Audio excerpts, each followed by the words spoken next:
आपण सिनेमात बघतो ते कोर्ट आणि प्रत्यक्षातलं कोर्ट यात जमीन आसमानचा फरक असतो. लोकांना वाटतं सिनेमात असतो तसाच ड्रामा इथेही असतो, पण तसं नसतं. हे बघा, हा आहे विटनेस बॉक्स. जो सिनेमात दिसतो तसाच रिअलमध्ये असतो, पण इथली खरी गोष्ट काही वेगळीच असते. आज आम्ही आहोत आपल्या बारामती कोर्टात. निमित्त होतं बारामती महिला वकील संघ आयोजित चैत्र गौरी हळदी कुंकू समारंभाचं.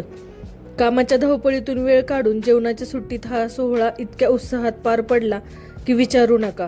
उपाध्यक्ष हर्षदा सस्ते, श्वेता वणवे, मोनिका कोथावळे आणि त्यांच्या संपूर्ण टीमने खूप जबरदस्त नियोजन केलं होतं. आणि खास आकर्षण होतं थंडगार पन्ह आणि कैरीची डाळ. खरं सांगू का, मी आयुष्यात पहिल्यांदाच कैरीची डाळ टेस्ट करत होते. सुरुवातीला वाटलं चव कशी असेल, खाऊ की नको, पण एक घास घेतला आणि काय सांगू, चव इतकी भन्नाट होती की सगळ्यांनी डबल वाटी मागून घेतली. प्रचंड गर्दी, कामाचा व्याप असूनही आमचा हा बारामतीचा महिला वकील संघ नेहमीच असा एकत्र असतो. थोडा वेळ आनंदाचा आस्वाद घेतला आणि पुन्हा आम्ही वळालो आमच्या कामाच्या रुटीनकडे. तर कसा वाटला हा बिहाइंड द सीन व्हिडिओ? अशाच नवनवीन व्हिडिओसाठी नक्की फॉलो करा.